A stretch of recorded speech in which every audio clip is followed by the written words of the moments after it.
Hey guys, it's Lauren from Hold Your Halo, and this is going to be my ranking of the 10 teens liveries we saw showcased at the F175 event. Okay, so hopping straight into it with my least favourite car, it's going to be the Sauber. I don't think this is a design. It is literally just a gradient, and I don't even like how they've done the gradient on it. So yeah, hopefully I think this one will look better on track, but just sitting there under the lights, it looked, again, like an unfinished car. So then in ninth, I have probably a controversial opinion based on the hoodie I'm wearing, but it's going to be McLaren. I don't think last year's was great, and they've kept it very similar, except it's downgrade in my opinion. I do not know what they have done on those mirrors. It looks like a weird blue. I think it does not look cohesive at all. The car looks like bits of cars smushed together, and I really don't think it helped that it had all the beautiful past liveries lined up behind it, and then that was just there. So in eighth, I've gone with Aston Martin. I think last year's livery was definitely in the top three, and I know it's similar, but that big chunk of carbon fibre on the side just takes away from it so much.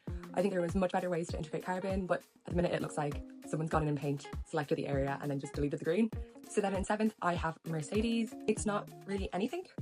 It looks very similar to last year, but again, somehow worse. I don't like the silver they've added to the top of the airbox. I think this was such an easy layup if they had added the 3 stripes for the Adidas somewhere on the car. And I know it has to be there, but Mercedes has posted so little content of the car by the time I'm filming this that I can't see it, but I could not in any of the photos or any of the videos see the red star for Niki Lauda. So in sixth, I have Williams. This is basically just middle of the road for me.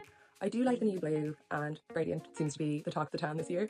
The sponsor placements look fine, the Duracell's always going to be cute, but there's just nothing special about the livery. It's just Williams. In fifth, I have Red Bull.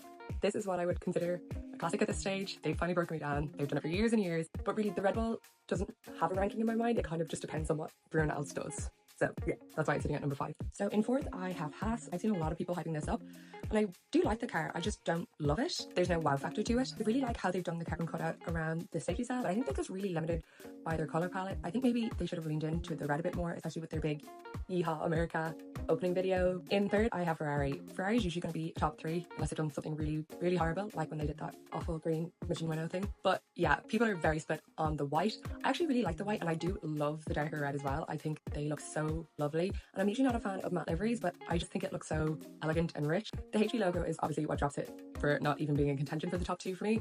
And also, if they could just put Ferrari back on the rear wing, it makes such a big difference. So then in second, I have Alpine, and I'm going to fully lean into it that I love the pink. Gender norms be damned. I think it is beautiful. I think the ratio between blue and pink is perfect. And then, I don't know if I was going crazy, but under the lights, the blue looked chrome to me, or like a bit of a metallic paint. It was reflecting really, really nicely under the lights. I'm very excited to see this one under the sun, but it is probably the one I'm the least confident of looking the same come by rain or even testing. So then in first place, I have the V-Car. I was just so not expecting that white livery to come out. I feel like they took a risk, and it just looks so gorgeous. Overall, I think it's not a contest. This is the best looking livery of 2025. It's cohesive, it's striking, and it's just like beautiful.